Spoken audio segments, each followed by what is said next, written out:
Good morning, students. We have theorem 8 of circle chapter 9th maths.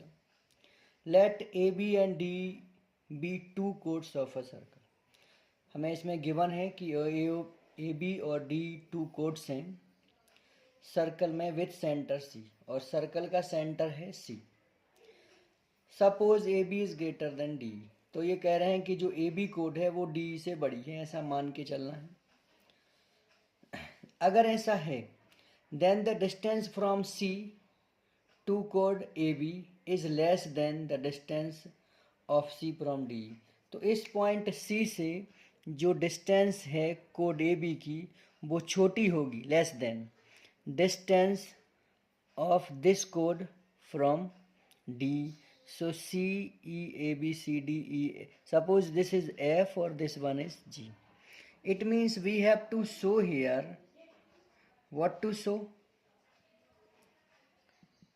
We have to show CF, this distance is less than to distance CG. ये वाली distance बड़ी है. कौन सी वाली? CG. किससे? CF से. अगर ए बी कोड बड़ी हो तो मतलब बड़ी कोड सेंटर के ज़्यादा पास में है. So let's solve it. देखते हैं इसको कैसे सॉल्व करना है. सॉल्व करने से पहले I would like to tell you something. जैसे हमारा ये सर्कल है और सर्कल पर ये कोड है और ये सेंटर है. तो आप देखो कोड जितनी छोटी है, ये छोटी कोड है, ये बड़ी कोड है और ये सबसे बड़ी कोड है. इसकी डिस्टेंस और इसकी डिस्टेंस और इसकी डिस्टेंस, जितनी कोड छोटी है उसकी डिस्टेंस उतनी ज़्यादा है, और जितनी कोड बड़ी है उतनी कोड उसकी सेंटर से डिस्टेंस कम है. ठीक है, इसी कॉन्सेप्ट को हम यहाँ पे यूज़ करने वाले हैं. दूसरा कॉन्सेप्ट ये रहेगा, हम इसको प्रूफ कैसे करेंगे. जैसे हमारे पास a plus b equal to c plus d. A और बी का सम है और जो सी और डी के बराबर है. अगर कोई हमसे कहे कि b is greater than D, जो वैल्यू b है वो d से बड़ी है, तो इस इक्वलिटी को मेंटेन करने के लिए c शुड बी, b बड़ा हो गया है तो a क्या होगा? छोटा होगा. a किससे छोटा होगा? c से. तभी ये इक्वलिटी मेंटेन होगी. जितनी b बड़ा है उतना ही a इसी की तरफ वाला छोटा होगा. अगर ये छोटा नहीं होगा तो ये इक्वलिटी नहीं बचेगी. ठीक है. So if you have understood these both concept then it is very easy to solve this theorem. अब चूंकि ये डिस्टेंस है और डिस्टेंस ऑलवेज बी परपेंडिकुलरली, तो मैं c से b और c से e को ज्वाइन कर देता हूँ. ठीक है. गिवन है हमारे लिए, what is given to us, that AB is greater than D. So let's move for the solution. हम solution करते हैं. So we will be in triangle BFC. So triangle BFC and triangle ECG. इन दोनों ही triangle में आप देखो Pythagoras theorem से. So in both the triangles we will use Pythagoras. So BC square equal to, ये side BC है hypotenuse, equal to CF square plus AFB square. CB perpendicular square is equal to CF square plus FB square. ये हो गया equation 1. Same as दूसरे वाले triangle में सी E square equal to, सी ई उसका hypotenuse है ये वाला, सी जी स्क्वायर प्लस ई जी का स्क्वायर. ये इक्वेशन सेकेंड हो गया. अब आप देखो इन दोनों ट्रायंगल में हमने पाइथागोरस थ्योरम लगाई है. After the Pythagoras theorem we know it, this B C and C E both are equal. Why? Because they are radii of the same circle. ये क्या है? ये एक ही सर्कल की दो रेडियस हैं. So radii of the circle obviously will be same. So we write it. Now B C is equal to C. जब ये बी सी और सी दोनों इक्वल हैं तो इनके स्क्वायर्स भी इक्वल हों, और जब बी सी और सी ये और ये इक्वल हैं तो इनके लेफ्ट पार्ट भी इक्वल हैं. Right portion means here to here, तो दोनों को इक्वल कर देते हैं. C F square plus FB square, और here CG square plus EG square। तो ये दोनों इक्वल हो जाते हैं। अभी हम गिवन की तरफ चलते हैं। तो गिवन में AB is greater than D, AB जो कोड है वो D से बड़ी है।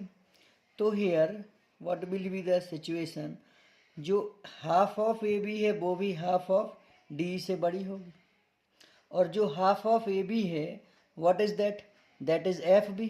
तो मैं यहाँ लिख रहा हूँ FB is greater than EG। Just we have done some with given, क्योंकि हम यहाँ यूज़ करना है given. So FB is greater than EG।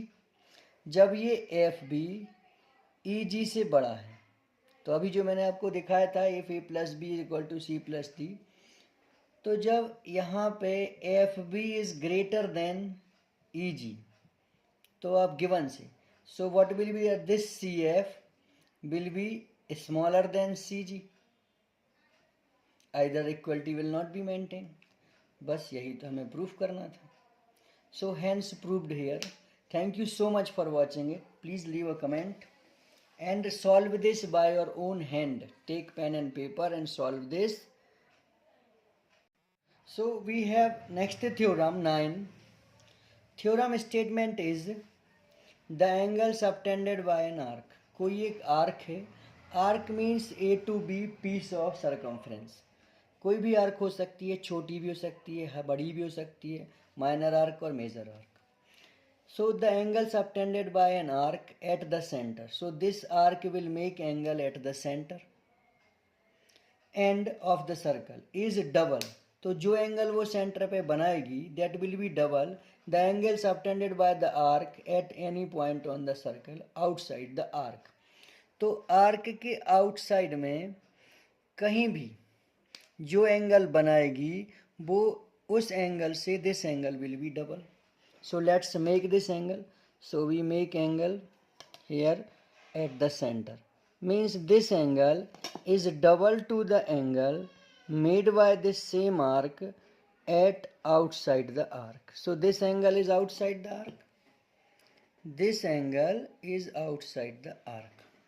If you are watching it,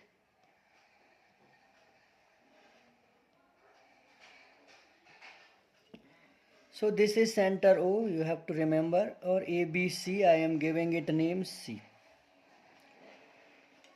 So what to show here, we have to show that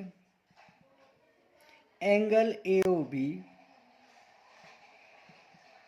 this angle is subtended by arc at the center। ये double होगा किस angle के, angle ACB के, जो कि outside the arc और on the circle है। ठीक है, this we have to show. So let's do the solution. ये थ्योरम बहुत इम्पॉर्टेंट है इसमें, इसलिए आपको क्या करना है, you have to do with me. तो मैं छोटा सा कंस्ट्रक्शन कर रहा हूँ, क्योंकि ये अभी जो AOB है ये कॉनकेव क्वाड्रिलेटरल है, और मैं इसको ट्रायंगल बना रहा हूँ, क्योंकि हम सारी थ्योरम्स ट्रायंगल से ही सॉल्व कर रहे हैं, तो इधर भी हमें ट्रायंगल ही बनाना पड़ेगा। तो मैंने यहाँ से एक रे बना दी है। So we will write draw ray COD, इधर इसको नाम कुछ भी दे डी दे देते हैं, ठीक है, COD। तो ये लाइट एक रे बना दी मैंने COD। इसका फ़ायदा ये हुआ कि now I have triangle AOC और BOC, दो ट्रायंगल है मेरे पास जिसका नाम है AOC और BOC। इन दोनों ट्रायंगल में आप देखो, दोनों के दोनों ट्रायंगल कैसे हैं, आइसोस्केलेस हैं। ये साइड और ये साइड बराबर है, तो इन दोनों आइसोस्केलेस ट्रायंगल को हम यूज़ करेंगे और अपनी थ्योरम को प्रूफ करेंगे। तो सबसे पहले आप देखो, इन ट्रायंगल AOC में ये वाला एंगल और this angle both will be equal. So I write here angle OAC equal to angle OCA, both are equal। We can assign them variable x, they are equal because angles of isosceles triangle। So isosceles is we mention here. After that, you can mark it equation 1. Same as in triangle, दूसरे वाली तरफ का triangle है BOC. उसमें आप देखो तो angle OB, O to B और C equal to angle OCB. इसको हम असाइन कर देते हैं y. ये है आइसोसेलेस ट्राइंगल की प्रॉपर्टी, इसलिए दोनों इक्वल हो गए. अब आप देखो ये भी हमने x बोल दिया है और इसको हमने y बोल रखा है. इधर भी x है और इधर y है. ये just to get help. Now you see this angle is exterior angle for triangle OAC. So this will be double of two interior angle. इन दोनों x का सम के बराबर होगा. So we write angle AOD is equal to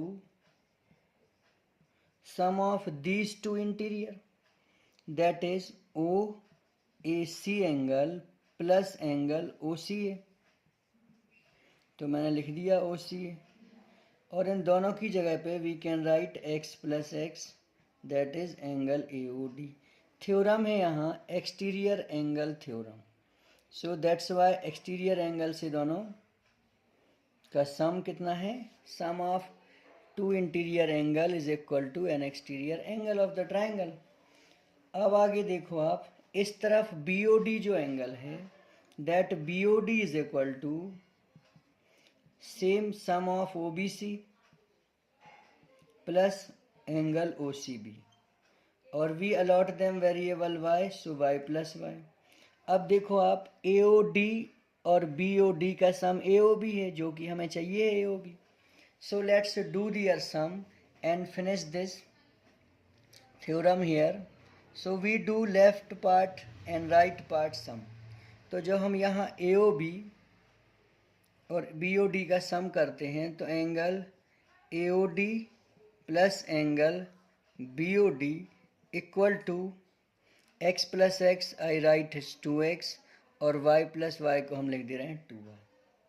ये सम हो गया. अब आप देखो AOD और BOD दोनों बन गए हैं AOB, और this AOB is equal to 2x. 2 में से x को हम कॉमन ले लें तो x प्लस y बचेगा, और x प्लस y तो इसके इक्वल है. So we can write angle ACB here. x plus y, this is ACB. So I write here ACB. This is angle AOB. So this is proved here. This was our theorem 9. आपको क्या करना है, pen paper उठा के लिखना ज़रूर है. ठीक है. Thank you so much for watching it.